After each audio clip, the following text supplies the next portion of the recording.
இப்போ பாக்கியராஜ் சார்லாம் பண்ணுவார் பார்த்துருக்கீங்களா? படத்தோட முக்கியமான சீனை கட் பண்ணி கதை திரைக்கதை வசனம் அதாவது ரொம்ப கேக்கையான ஒரு இடம் பிடிச்சி வச்சுக்குவார். அவருக்கே நல்லா அப்படின்னா பாருங்கள் எந்த அளவுக்குன்னா கிராஃப்ட் தெரிஞ்சிருக்குண்ணா, அவருக்கு மீட்டர் தெரிஞ்சிருக்கு. இங்கே வந்து மொத்த பேரும் அதாவது ஏபிசி எல்லாமே இந்த இடத்துல கைத்தட்டுவானுங்கன்னு தெரிஞ்சு அந்த இடத்துல ஒரு பேரை போடுவார். கதை திரைக்கதை வசனம். இன்னொன்று அந்த இடத்துல மேக்ஸிமம் நீங்கள் சொல்கிற மாதிரி அது புத்திசாலித்தனமான சீனாக, அதாவது அவரை புத்திசாலியாக காமிக்கிறது கூட இருக்காது, அவரை கலாய்ச்சிக்கிற சீனாகவே இருக்கும். அது நான் நிறைய இடத்துல பார்த்துட்டேன். ஆனால் அவருக்கு தெரிஞ்சிருக்கு நான் அவர் என்ன நினைக்கிறாரோ இது அந்த இடத்துல நடக்கும்டா அப்படின்னு சொல்லிட்டு ஒன்று பண்ணுவார். அங்கே போடுவார் பேர். அவரோட மோஸ்ட் எனக்கு அவரு பயங்கரமான ஒரு அந்த டைமில் வேட்டியம் அடிச்சுக்கிட்டேன்.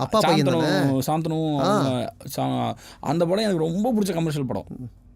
அதுவும் எல்லாருக்கும் ஈஸியாக கனெக்ட். அதாவது ஒரு பையன் முன்னாடி அப்பா ஹீரோவாக இருப்பான், ஒரு பையனுக்கு தான் ஹீரோன்னு அவங்க அப்பா எப்படிலாம் சமாளிக்கிறாருன்னு இருக்கு. ஆமாம், அதில் திடீர்னு பயில் பண்ணுறாங்க, நான் வெயிட் பண்ணிட்டு இருப்பாரு சண்டைக்கு இவர் வேற ஒத்துக்குவார். ஐயோ நான் வேற இப்போ என் பையன். ஆனால் அவருக்கு ஆசை எப்போ நம்ம போய் ஃபஸ்ட்டு சாரி கேட்டுடலாமா இல்லை தனியாக இப்படி இருக்கும்போது திடீர்னு ஏதோ ஒன்று இடிச்சு இப்படி பறந்து போய் அவன் பயில் பண்ணுறாங்கன்னா வந்து அதெல்லாம் இருக்குல்ல. எனக்கு ரொம்ப பிடிக்கும் அந்த படம்.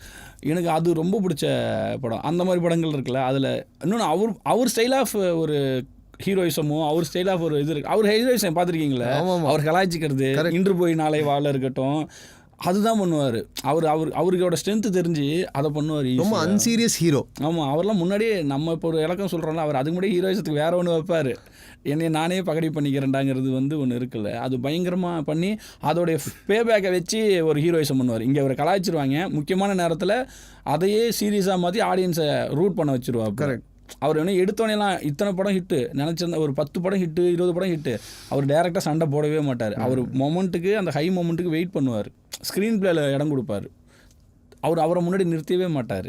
ஏன்னா அவருக்கு தெரிஞ்சிருக்கு நமக்கு எது பெஸ்ட்டு அப்படின்னு சொல்லிட்டு. அதனால தான் ஒரு இந்தியா பெரிய. எனக்கு ஸ்டில் தாவணி கனவுகள் வந்து மறக்க முடியாத படம். இதுதானே தியேட்டரில் காசு முடியாத படம்.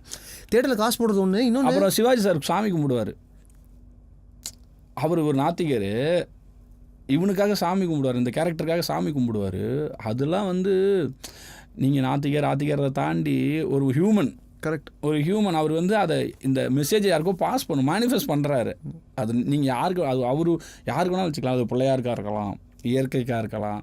அந்த இது பண்ணுவாங்கள்ல, இப்போ நீங்கள் வந்து உங்களுக்கு பிடிச்ச பேட்ஸ்மேன் வந்து தூக்கி அடிக்கிறான்னு வச்சுக்கோங்களேன், அது முக்கியமான டைமில் ஏறிடுச்சு பாலு மேலே, நீங்கள் ஆத்திகராருங்க ஒரு செகண்ட் என்ன பண்ணுவீங்க? ஐயோ பிடிச்சிடக்கூடாது, யார்கிட்ட சொல்லுவீங்க? யார்கிட்டயோ சொல்கிறோம்ல, அந்த மாதிரியான அது ஒரு கரெக்ட் மொமெண்ட்டு.